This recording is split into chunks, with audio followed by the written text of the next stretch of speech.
Superlotação das cadeias no país. Quadros sénios do Sistema Nacional de Justiça foram nesta segunda-feira saudar o Presidente da República, Daniel Chapo, por ocasião da celebração dos 50 anos do Serviço Nacional Penitenciário. A efeméride acontece numa altura em que o país passa por uma crise de superlotação dos estabelecimentos penitenciários. O Presidente da República, Daniel Chapo, entende que a solução do referido problema não passa pela construção de mais estabelecimentos penitenciários, mas sim pela prevenção do crime. A reflexão e de renovação de compromissos em torno de um dos pilares essenciais da justiça penal, da segurança pública e da construção de um Estado de Direito cada vez mais sólido, moderno e harmonizado. Ao longo destes 50 anos, o CERNAP evoluiu de forma significativa, consolidando-se como uma instituição estratégica para o funcionamento da justiça e da ordem social. A sua história e trajetória refletem a história de Moçambique, uma história de luta, de conquista da independência nacional, da construção e reconstrução nacional, de superação de desafios e de continuação e reinvenção institucional. O CERNAP foi, é e continuará a ser um instrumento do Estado ao serviço da paz social, da legalidade democrática e da promoção da dignidade humana, mesmo nas circunstâncias mais adversas. Moçambicanas e moçambicanos, sabemos que o sistema penitenciário moçambicano enfrenta constrangimentos estruturais, mas é também verdade que, mesmo com esses desafios, o CERNAP tem conseguido manter com firmeza a sua missão constitucional e legal, que é de garantir o cumprimento das decisões judiciais penais, salvaguardar os direitos de pessoa privada de liberdade, prevenir a reincidência e promover a reinserção social dos reclusos. Num país como o nosso, em que o desenvolvimento constitui uma prioridade nacional, a justiça penal deve estar intrinsecamente ligada e junto à agenda da transformação social e desta grande agenda. Um sistema prisional eficaz não deve limitar-se à função punitiva, mas assumir-se como um instrumento ativo de promoção da justiça social. A prisão deve deixar de ser uma interrupção sem sentido de vida do condenado e passar a ser um campo de reconstrução, de reflexão e de reabilitação. É por isso que o nosso governo tem vindo a impulsionar com determinação reformas estruturais no setor de justiça penal. Estamos a investir na introdução de penas alternativas à prisão, como forma de promover uma justiça mais racional, proporcional e eficiente. Estamos a estimular projetos de capacitação profissional e trabalho agrícola nas penitenciárias, transformando-as em centros de formação e de dignidade humana. Estamos também a reforçar as parcerias com a sociedade civil, as confissões religiosas e os parceiros de desenvolvimento, de modo a garantir que a execução penal seja uma responsabilidade partilhada e humanizada. Gostaria de sublinhar que a justiça penal não é apenas um domínio técnico, ela é uma expressão da nossa visão política e ética sobre o Estado de Direito democrático e sobre o tipo de sociedade que queremos construir. E a sociedade que ambicionamos é uma sociedade de paz, de justiça, de equidade e de oportunidades iguais para todos, incluindo para aqueles que erraram, mas que estão dispostos a recomeçar e a reconciliar-se com as comunidades a que pertence e a sociedade moçambicana. Distintos convidados, minhas senhoras e meus senhores, caros amigos da comunicação social, o desafio da superlotação penitenciária não se resolve apenas com mais prisões. A construção de novos estabelecimentos penitenciários pode ser parte da solução, mas não será nunca a resolução definitiva. Precisamos de uma mudança de paradigma, uma justiça que não castigue apenas, mas que recupere, que não exclua, mas que reintegre, que não repita o erro de responder à fragilidade social com mais repressão, mas que aposte na prevenção e reabilitação. Precisamos de uma sociedade que eduque o ser humano em todos os sentidos para que evite ser criminoso. Por outro lado, Daniel Chapo entende que os estabelecimentos penitenciários não podem ser vistos como locais de privação da liberdade, mas sim como locais onde se faz a justiça. Por isso, reiteramos que o futuro do sistema penitenciário moçambicano dependerá da nossa capacidade de continuar a investir nas pessoas que fazem funcionar a sociedade desde pequenas. É necessário dignificar a carreira penitenciária, promover melhores condições de trabalho para os colegas, oferecer formação contínua e garantir segurança no exercício das funções. O guarda penitenciário deve ser visto como um agente de justiça ao nível da nossa sociedade e defensor efetivo e ativo da legalidade democrática. Sabemos que não há segurança sem justiça, nem justiça sem respeito pelos direitos fundamentais e direitos humanos. No entanto, o Presidente da República diz estar a trabalhar para a melhoria das condições, tanto dos guardas penitenciários como das próprias cadeias, de modo que seja salvaguardada os direitos humanos. É também verdade que sabemos que a segurança sustentável não se constrói apenas com mais vigilância, mas, sobretudo, com mais justiça social, mais oportunidades para todos e mais inclusão social. O sistema penitenciário, bem estruturado e bem gerido, deve ser parte da resposta a este desafio nacional.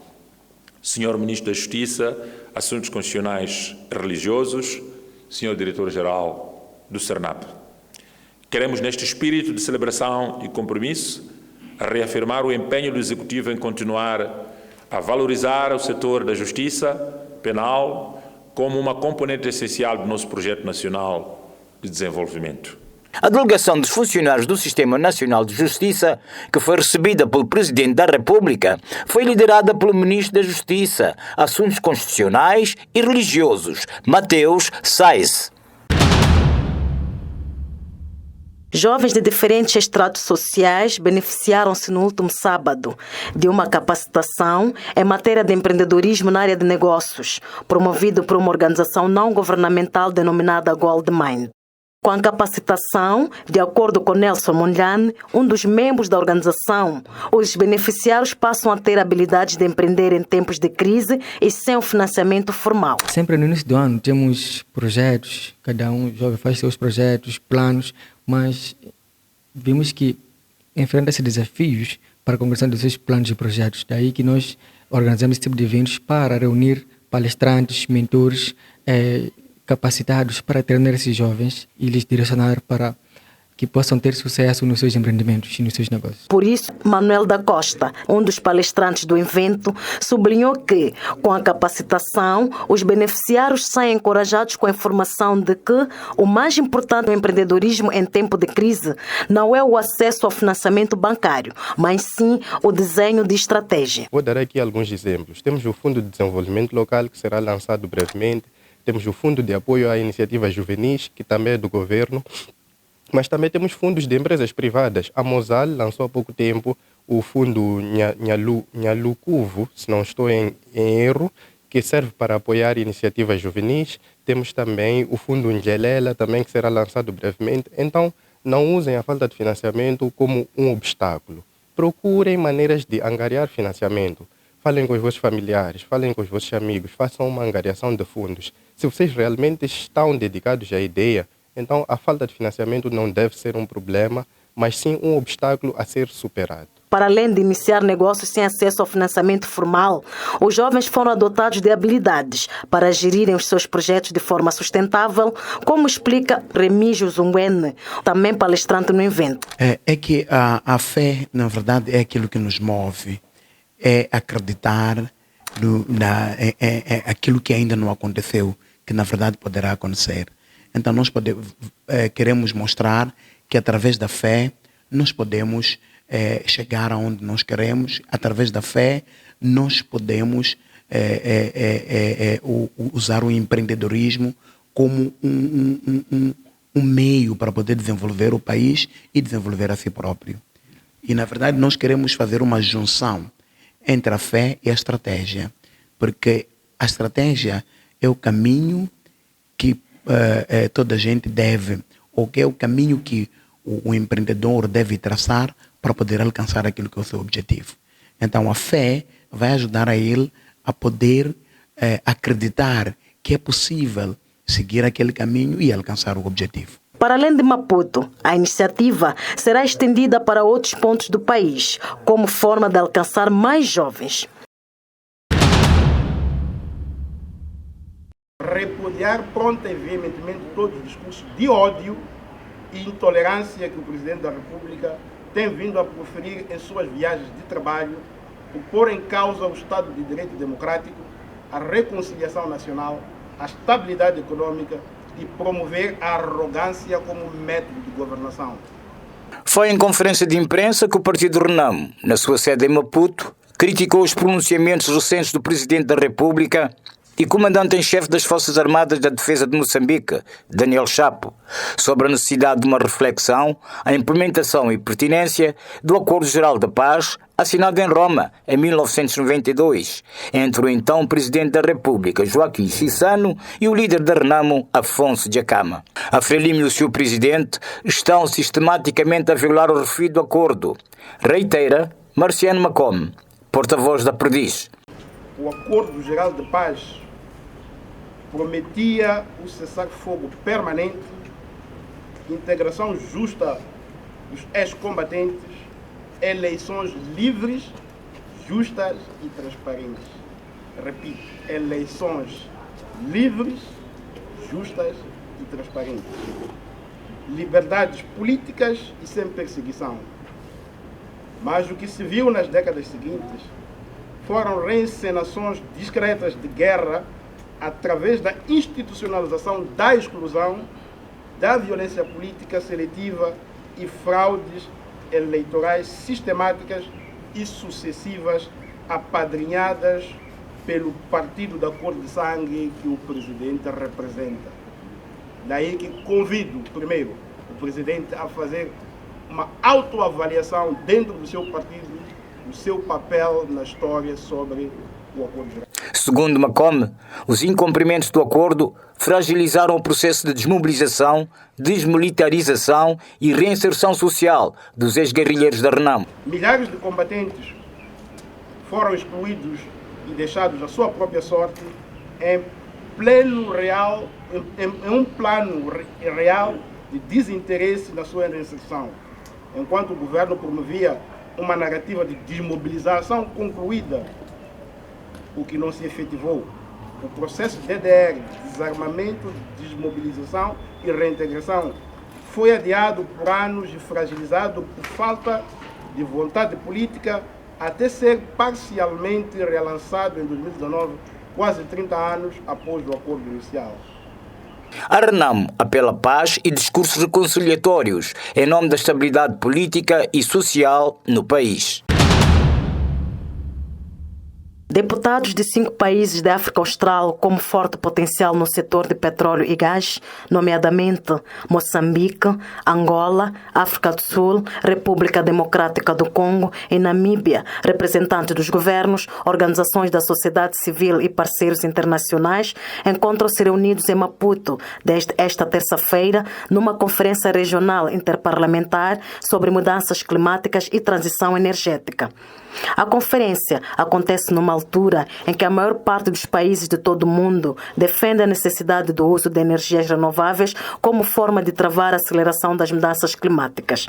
O que nós vamos fazer neste momento é procurar saber se estas condições não prejudicam o povo moçambicano. Enquanto representantes, nós temos que fazer aquilo que é melhor para os moçambicanos. Então, nós havemos de trabalhar em tudo que é legislação, em tudo que for regulamentação e em tudo que for necessário, desde que beneficie o povo moçambicano. Intervindo na ocasião, o deputado da Assembleia da República, Tomás Njonjo, considera que o uso das energias renováveis na maior parte dos países da região, incluindo Moçambique, continua a ser um grande desafio, uma vez que, segundo ele, são dependentes de combustíveis fósseis. Este desafio é particularmente sensível para os países da África Austral, cujas economias permanecem profundamente dependentes dos hidrocarbonetos, fontes que, embora poluentes, são ainda cruciais para a geração de emprego, o crescimento econômico e a arrecadação de receitas fiscais. No entanto, Hermenegildo Munjovo, do Instituto para a Democracia Multipartidária, tem uma ideia contrária. A transição energética não é apenas um desafio ambiental, é também uma oportunidade estratégica para redefinir o modelo de desenvolvimento da nossa região. Ou seja, é a maior oportunidade que temos de transformar as nossas economias com equidade, inovação e responsabilidade intergeracional.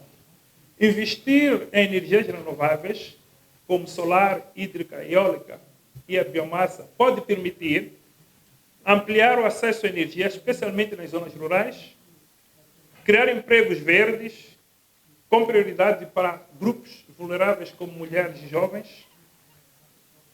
garantir a soberania e segurança energética no longo prazo, isto dentro da região, e reduzir a dependência de importações de combustíveis. Com a duração de 3 dias, a conferência tem como principal objetivo identificar prioridades, estratégias e propor ações concertadas para uma transição energética sustentável na região da África Austral.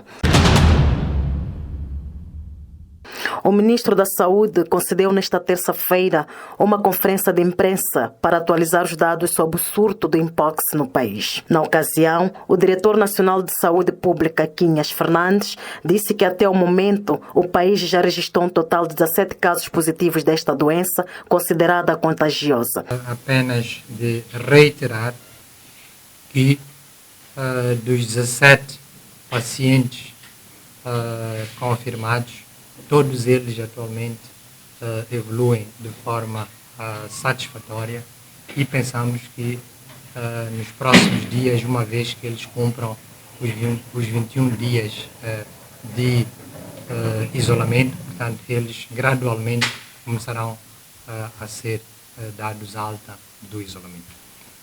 Mas, de forma geral, não estamos a observar nada que não seja expectável do ponto de vista de quadro clínico, portanto, destes pacientes, de uma doença que tem uma evolução, em princípio, satisfatória, autolimitada, portanto, o que está a acontecer está dentro daquilo que é.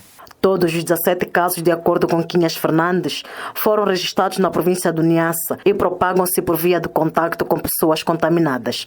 Estes casos suspeitos, eles são suspeitos não pelo fato de terem sido ou de terem entrado em contato com um paciente positivo.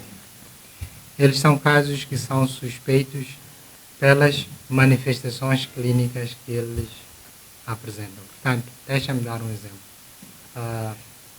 No Hospital Central de Maputo, se hoje entrar um paciente com, digo se, não estou a dizer que entrou, se entrar um paciente com sintomatologia típica, em função da história, do quadro clínico, ele vai ser considerado. Para travar a propagação da doença, as autoridades sanitárias dizem que estão a intensificar as medidas de prevenção em todo o país. Segundo as autoridades sanitárias, os nossos colegas da área de promoção da saúde têm estado a fazer de forma permanente ao nível das unidades sanitárias e nas nossas brigadas móveis, divulgação de mensagens-chave sobre as medidas preventivas da Mpox e de todas as outras doenças que representam um risco para a saúde pública. Nesta altura, porque temos um surto, há uma focalização para produção de materiais de educação ajustados à situação epidemiológica. Por isso que temos vários materiais a saírem, a ser disseminados sobre a Mpox. Ainda não há registro de óbitos no país como resultado do surto do vírus que afeta vários países. Um aparatoso acidente de viação, ocorrido nas primeiras horas desta terça-feira, na cidade de Maputo, ao longo da Avenida de Angola, envolvendo 2 minibuses de transporte semicoletivo de passageiros, provocou 2 óbitos no local e 18 feridos, que foram socorridos para o Hospital Central de Maputo. As vítimas têm idades compreendidas entre os 22 e os 72 anos.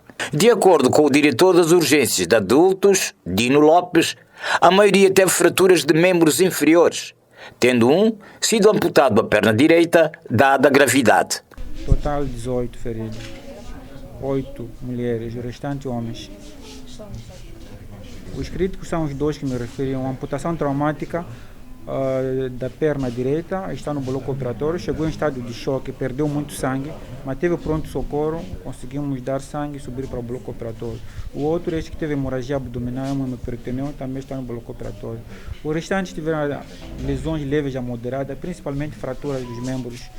Todos tiveram a devida avaliação, fizeram raio-x, operação de internamento e para os passos subsequentes ainda com devidas especialidades na enfermaria. Depois do ocorrido, familiares das vítimas juntaram-se no local, lamentando a situação que teria sido provocada por excesso de velocidade por um dos condutores que, por sinal, era um cobrador que não estava habilitado a conduzir em via pública. O meu pai estava por trás da cadeira do motorista, nesta viatura que estão a ver aqui, e que, infelizmente, não sei, é uma situação delicada. Aqui se denota que o mesmo era um cobrador, tratava-se de um cobrador, não um motorista, não um indivíduo habilitado, encartado.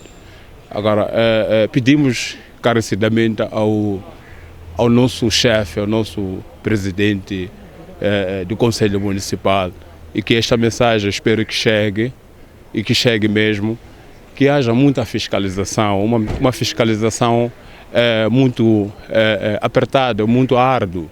Este é que é meu apelo.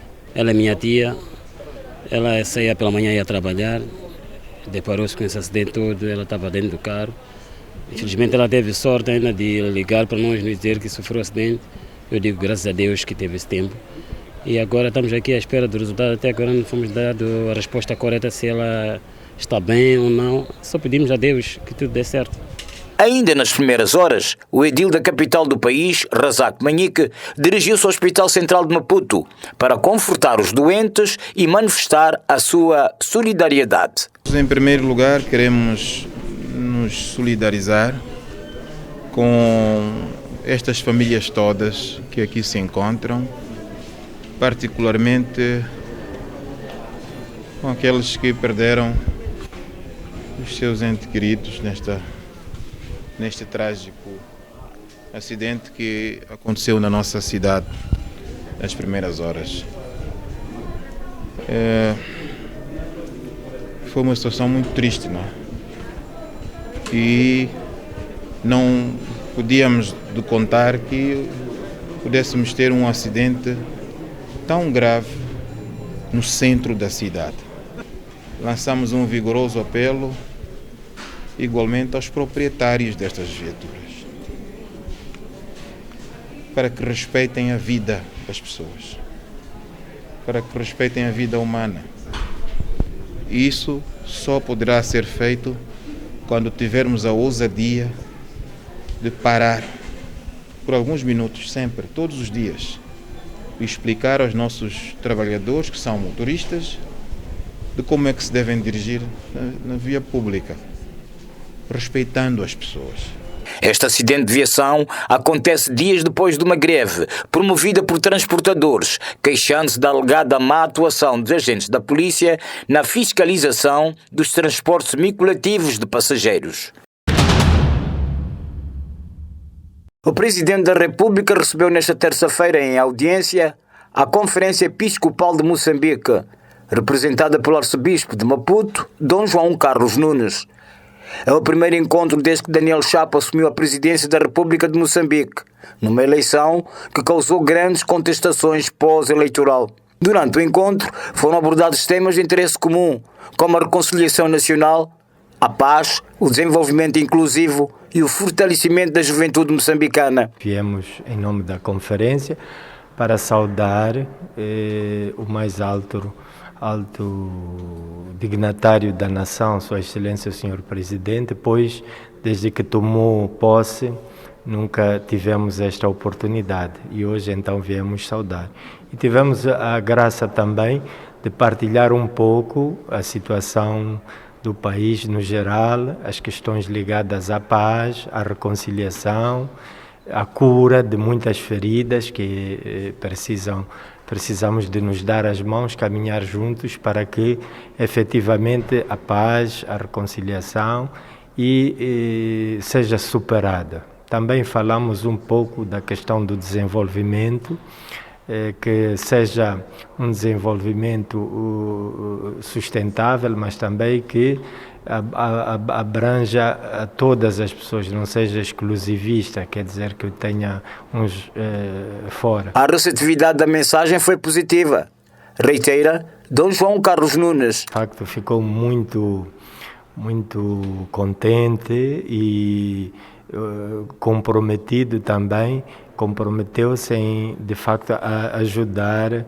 a Igreja na prossecução desse evento e não só, também reconheceu de facto que os problemas que nós trouxemos são problemas do governo e que juntos poderíamos trilhar caminhos que verdadeiramente possamos alcançar os objetivos comuns que temos.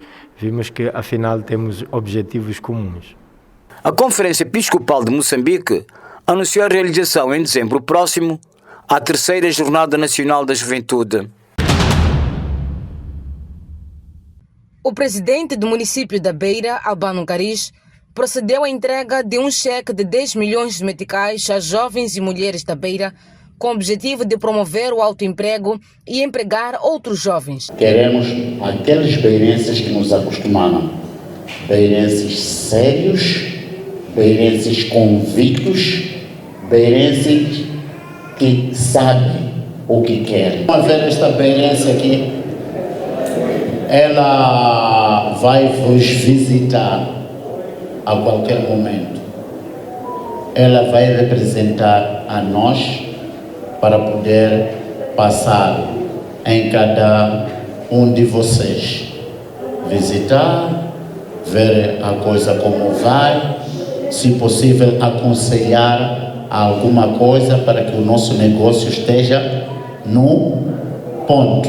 A iniciativa foi criticada pelo chefe da bancada da Frelimo na Assembleia Municipal da Beira, Manuel Severino. A fonte disse que o projeto não passou pela aprovação da Assembleia Municipal e considera o ato um abuso de poder. É que aquela decisão trazida pelo presidente do município não passa, portanto, de uma forma de criar protagonismo de ordem política administrativa que possa beneficiar o próprio presidente do município, tendo em conta que estes 10 milhões que se refere, que é para financiar esses projetos de jovens, nunca passaram na Assembleia para serem deliberados, para serem apreciados e aprovados devidamente como um instrumento legal que possa beneficiar os municípios. E ficamos surpreendidos quando o presidente do município convoca jovens, convoca a imprensa com o intuito de que quer anunciar o financiamento de projetos para jovens. Sendo uma questão ligada à área de dinheiro, de gestão municipal, este, entre outros assuntos, deveriam passar da Assembleia, e este órgão, que tem a competência plasmada na Lei 12/2023, de 25 de agosto, que regula o funcionamento das autarquias locais, conjugado com o regimento da Assembleia Municipal, aprovado em 2024, a 27 de abril. Portanto, 2 instrumentos legais que primam para o funcionamento correto e regulam também a funcionalidade daquilo que são os órgãos municipais. Agora, para nós, isso constitui uma aberração, constitui um abuso de poder que o próprio presidente do Conselho Municipal, o Sr. Albano Caris, tem estado a fazer. Em resposta à crítica, o presidente do município da Beira, Albano Caris, afirmou que o projeto foi aprovado pela Assembleia Municipal da Beira na segunda sessão ordinária realizada aos 27 de julho de 2024. É inconcebível que a bancada do Partido Frelimo tenha aprovado a 27 de junho de 2024 o plano quinquenal do município da Beira, onde na área de juventude e desporto vem o item de financiamento de jovens e mulheres, anualmente 10 milhões de meticais. Plano quinquenal do Conselho Municipal da Beira de 2024 a 2028, aprovado através da deliberação de 27 de 6 de 2024. Na sua página 30, vou fazer chegar isso ao jornalista, na sua página 30, vocês já podem encontrar ali, o projeto de financiamento para jovens e mulheres. Está neste ponto aqui. E aqui diz o financiamento 2024, 2025, 2026, 2027, 2028. O implementador, Conselho Municipal da Beira. Com base nos dados apresentados pelo edil da Beira, o projeto será implementado até 2028. A Procuradoria-Geral da República já está a agir no caso da suposta escravização de 32 moçambicanos na República de Laos, ao anunciar a abertura de um processo-crime através do Gabinete Central de Combate à Criminalidade Organizada Transnacional. Tivemos conhecimento de que 32 moçambicanos haviam sido recrutados para o tráfico, para a exploração laboral na República de Laos. Foi instaurado um processo-crime no Gabinete Central de Combate à Criminalidade Organizada e Transnacional, que é um órgão do Ministério Público que exatamente faz a investigação e prosecução penal de crimes relacionados com tráfico com conexões internacionais. A procuradora adjunta, Amabélia Chuquela, explicou que neste momento o processo encontra-se na sua fase preparatória, que consiste no apuramento das circunstâncias em que os 32 moçambicanos foram recrutados e transportados para aquele país asiático, onde depois foram submetidos a trabalhos de escravatura. Neste momento o processo está à investigação, portanto a instrução preparatória, com vista à recolha de todos os elementos indiciários que nos vão permitir apurar não só a responsabilidade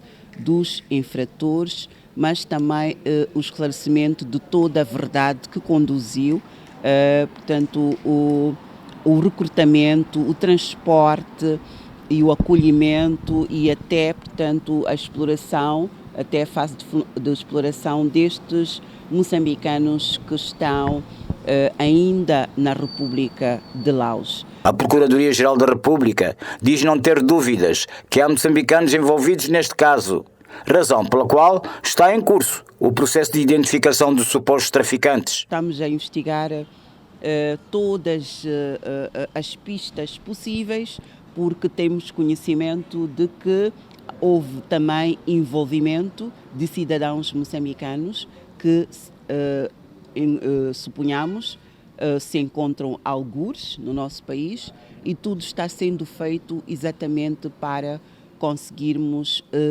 identificar quem são essas pessoas que não só aliciaram, mas recrutaram estes nossos compatriotas. Amabela Chuquela garantiu também que o grupo de concidadãos se encontra num lugar seguro, aguardando apenas pelo seu repatriamento.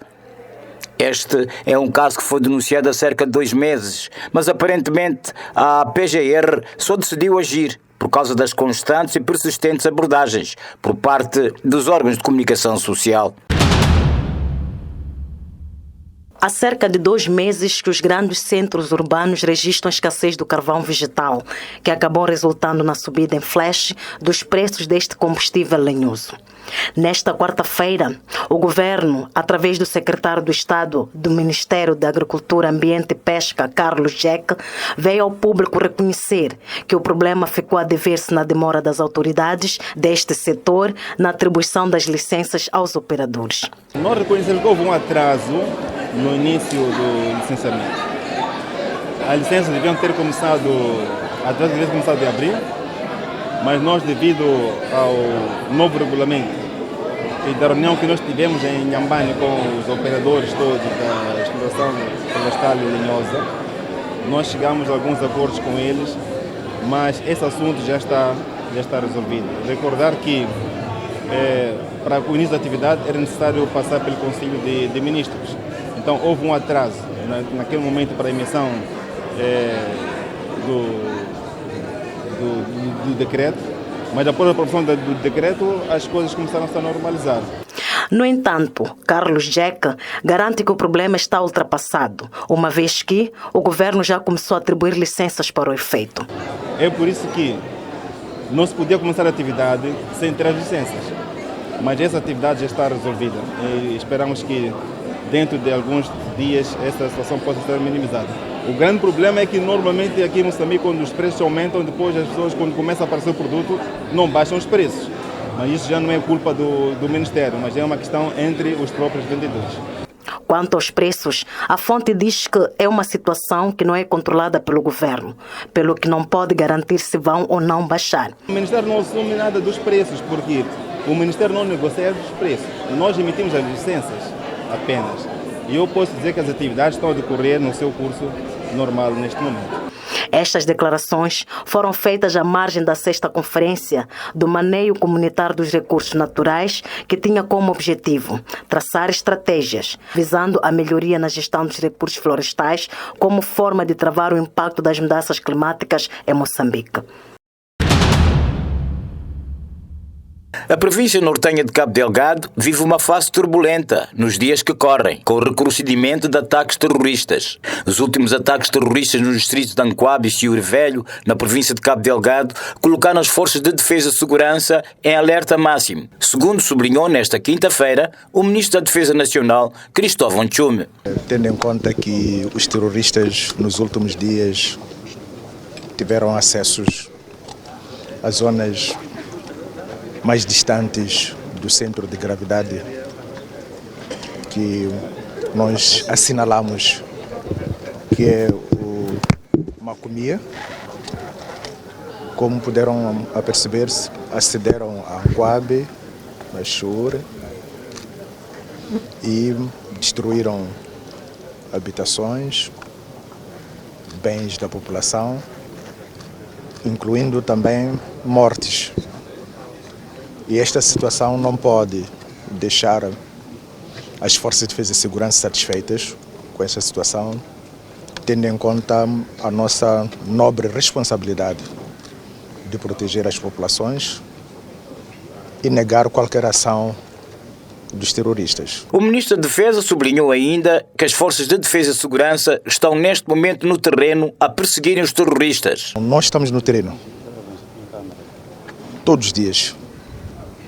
Não temos hora, não temos momentos de chuva ou de sol. As nossas forças de defesa e segurança, em particular as Forças Armadas, estão no terreno a combater os terroristas, a perseguir os terroristas,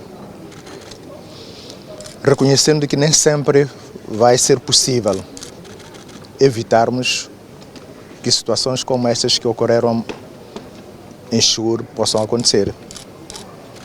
Mas a nossa capacidade... Segundo Cristóvão Tchume, os últimos ataques registrados na semana passada provocaram um deslocamento de cerca de 12 mil pessoas, razão pela qual as forças de defesa e segurança estão no terreno para travarem o alastramento dos terroristas.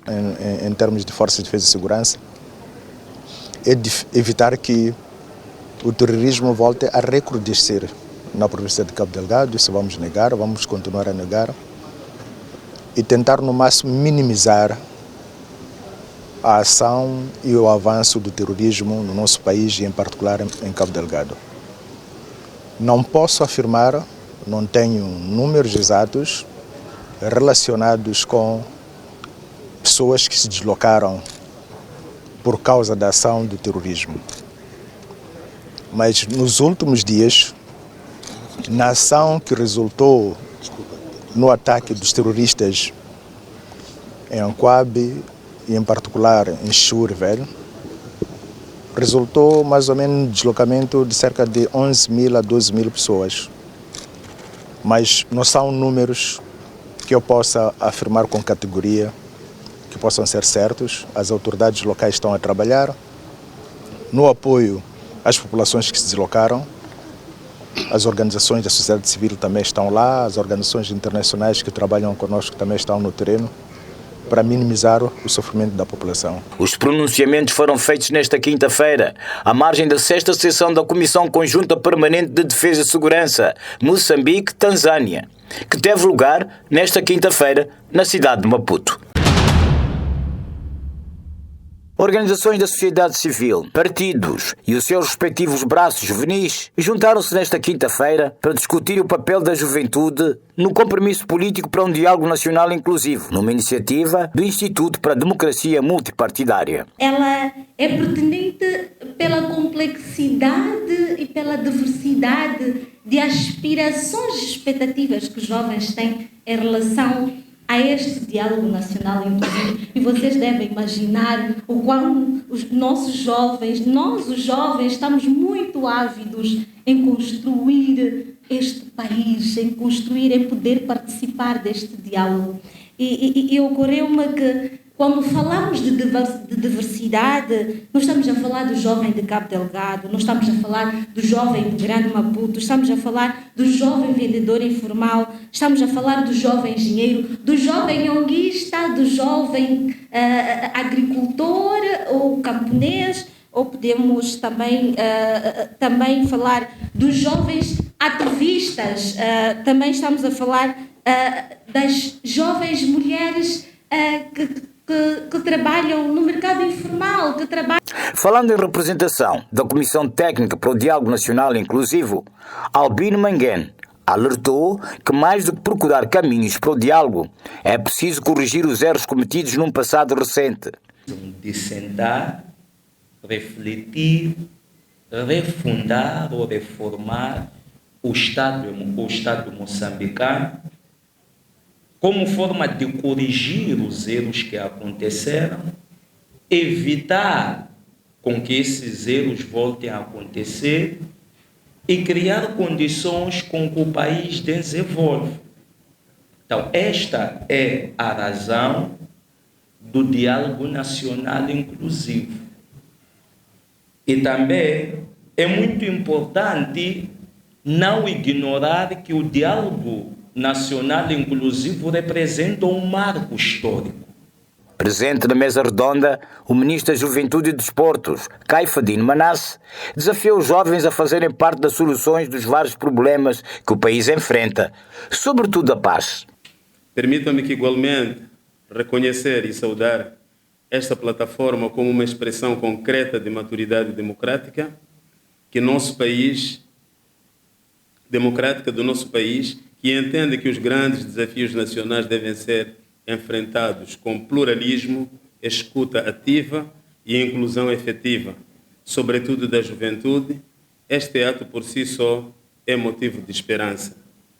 porque além de direitos, a juventude vai também debruçar-se sobre os seus deveres democráticos e construção, consolidação permanente do Estado de Direito democrático. A mesa redonda decorreu sobre o lema Unindo vozes de jovens para renovarem compromissos nacionais. O Banco de Moçambique decidiu reduzir a taxa de juros de política monetária de 11% e para 10,25% base, anunciou esta quinta-feira o governador do Banco Central, Rogério Zandamela. O Comitê de Política Monetária do Banco de Moçambique, CPMO, decidiu reduzir a taxa de juros de política monetária, taxa mínima, de 11% para 10,25%. Esta medida decorre, essencialmente, da contínua consolidação das perspectivas da inflação em um dígito no médio prazo, refletindo, em parte, a tendência favorável dos preços internacionais de mercadorias, que todos têm vindo a acompanhar, não obstante a manutenção, a nível doméstico, de elevados riscos e incertezas associados às projeções. Referimos aos preços das commodities, o preço do petróleo, do combustível, tem tido uma tendência favorável internacionalmente.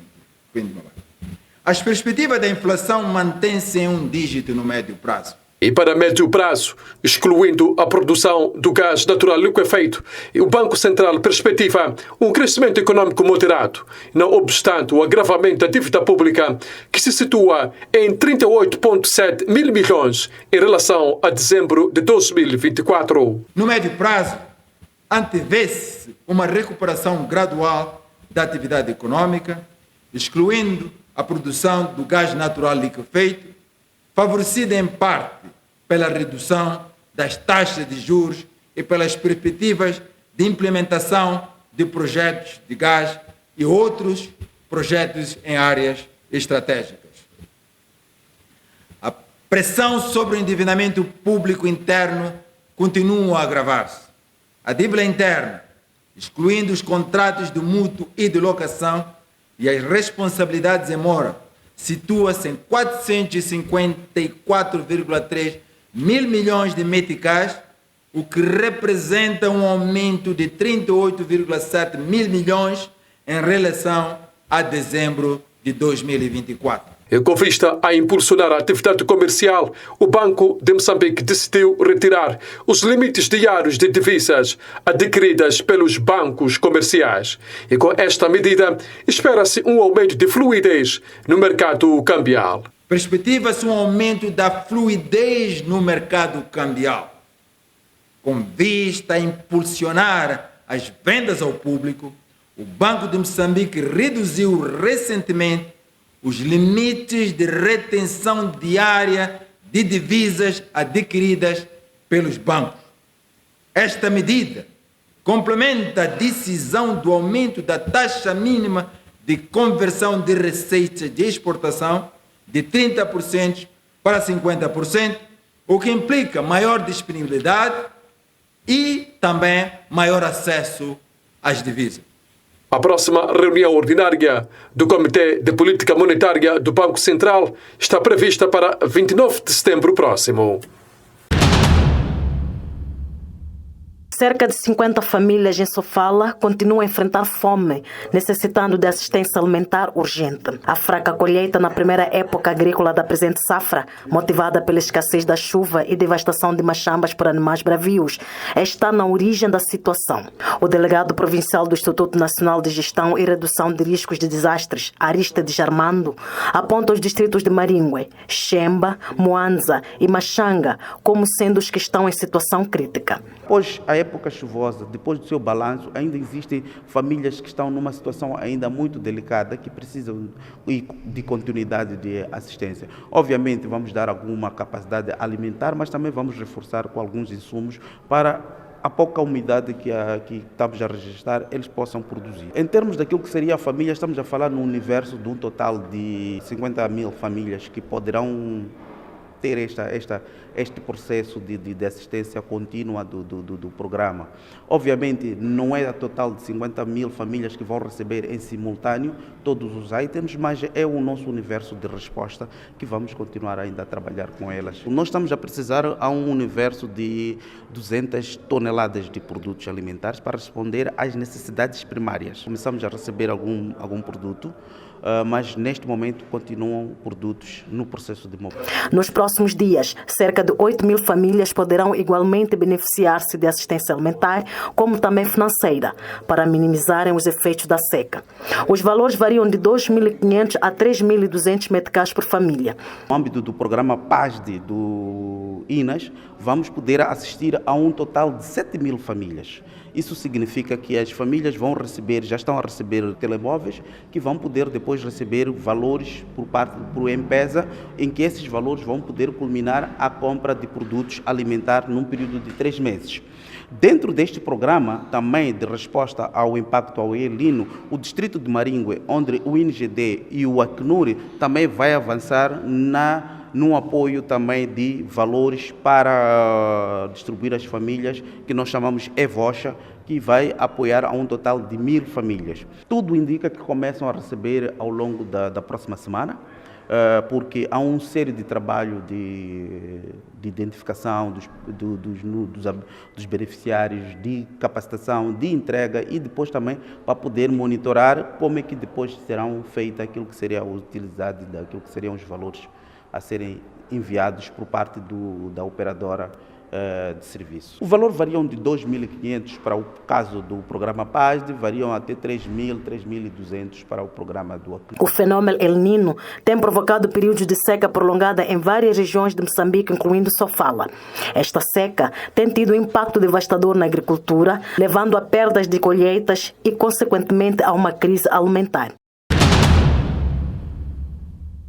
O chefe da bancada da Frelimo na Assembleia Municipal da Beira, Manuel Severino, criticou recentemente a entrega do cheque de 10 milhões de meticais aos jovens e mulheres da cidade, procedida pelo edil da Beira, Albano Caris, considerando a iniciativa um abuso de poder por não ter sido submetida à apreciação e aprovação da Assembleia. Esta sexta-feira, o chefe da bancada da Renamo na Assembleia Municipal da Beira, Geraldo Carvalho, disse o contrário.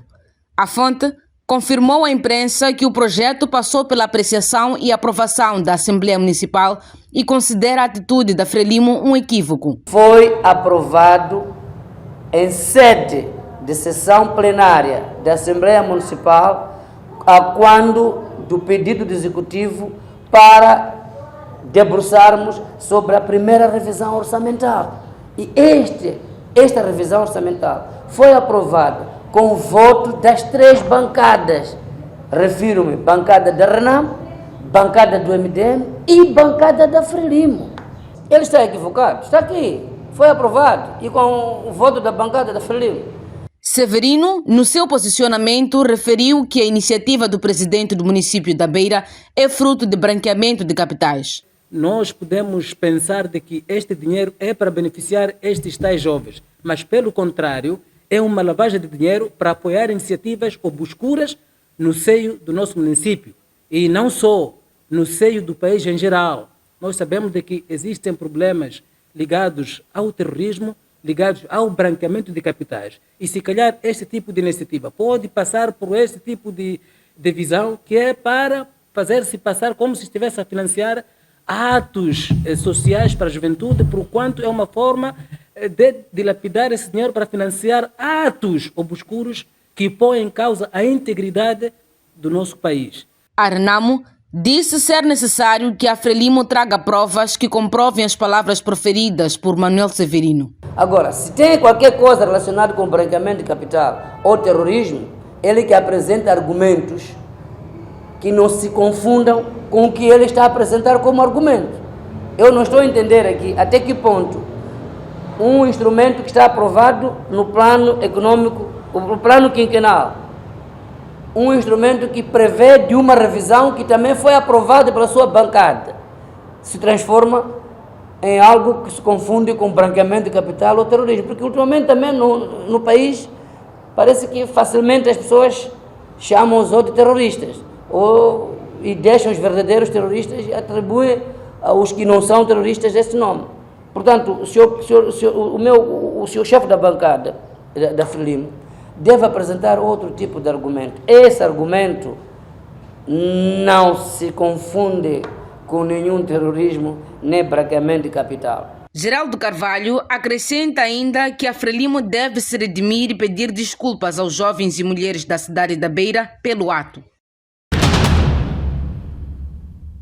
Estão nesta sala representantes de diversas instituições do Estado, do setor privado e de parceiros de cooperação internacional, com particular destaque para a União Europeia, no encontro de envolvimento das partes interessadas no ecossistema de governação de dados em Moçambique. O encontro, de acordo com o Ministro das Comunicações e Transformação Digital, Américo Muchanga, visa recolher contribuições que serão usadas na elaboração de estratégias de transformação digital no país. Queremos que todos os setores da sociedade moçambicana se sintam parte deste processo. É por isso que nos reunimos aqui, representantes da administração pública, do setor privado, da academia, da sociedade civil e dos nossos parceiros de cooperação.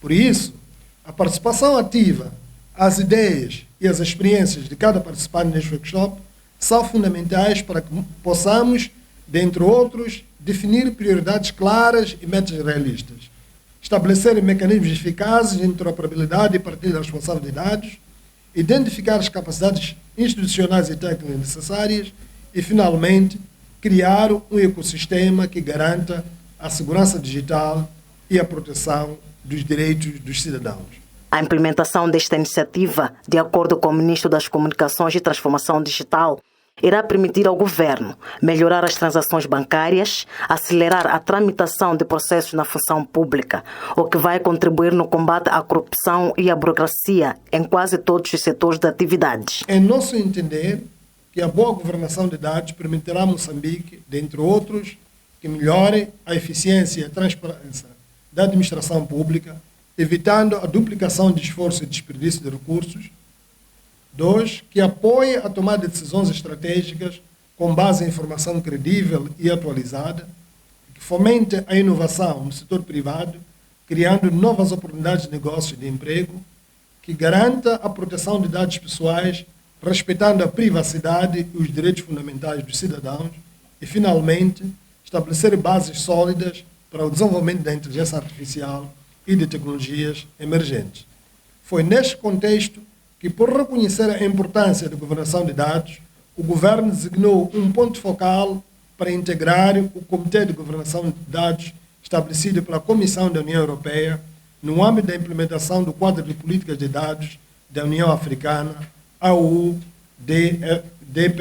Dada a importância da iniciativa, o chefe adjunto de cooperação na Embaixada da Alemanha, Benjamin Jerônimo, que falou em nome da União Europeia e sem revelar os valores a serem desembolsados, comprometeu-se a apoiar Moçambique na elaboração de estratégias de transformação digital no país.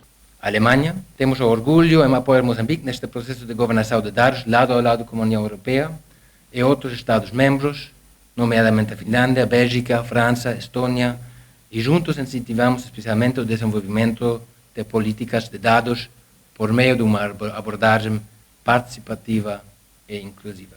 O governo de Moçambique acredita que com a digitalização do aparelho de Estado, este irá impulsionar o desenvolvimento da economia, porque, para além de acelerar os processos, vai garantir a segurança de dados pessoais. A implementação da obrigação de canalização dos 20% das taxas de exploração florestal e faunística para as comunidades locais nas áreas de exploração dos recursos naturais iniciou em 2005. E 20 anos depois da implementação desta legislação, o Ministério da Agricultura, Ambiente e Pescas diz que foram canalizados 518 milhões de meticais.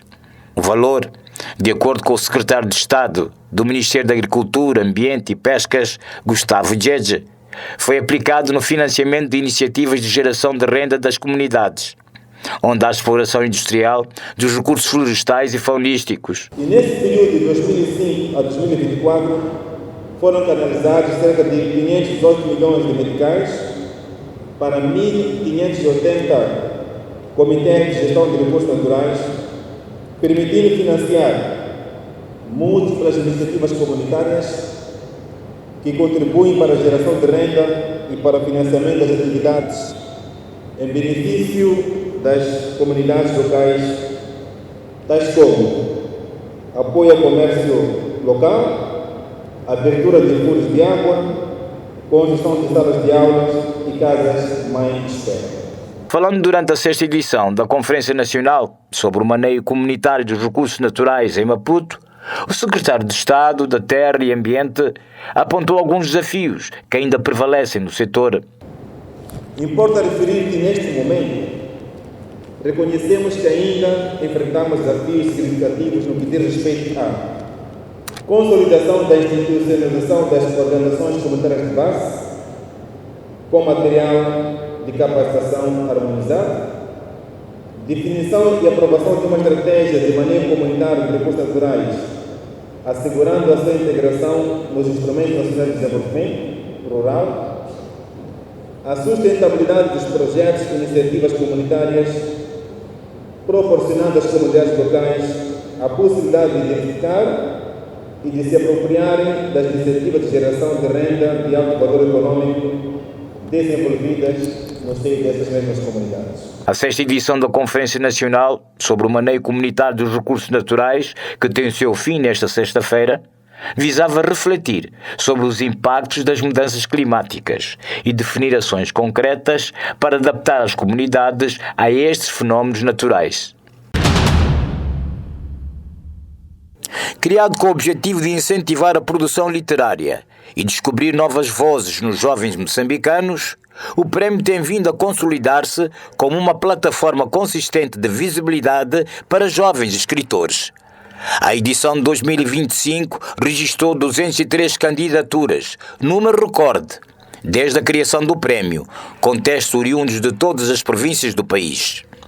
Alex Gujamo, da província de Inhambane, foi anunciado como o grande vencedor entre os 10 finalistas. É de extrema gratidão por ele ter ganho e que portas mais abrem-se para iniciativas como essa, para que muitos autores anónimos como ele possam mostrar a sua arte. Marina Morgado, presidente do júri, descreve Carlos Morgado, o homenageado, como um patriota que apostou na juventude. Alex Gujamo, o jovem escritor vencedor, levou consigo um prémio de 50 mil meticais. O grande respeito e admiração que tivemos pelo chefe da família, Carlos Morgado, com quem eu tive a sorte de estar. Ele sempre apostou no futuro do país. Ele era um patriota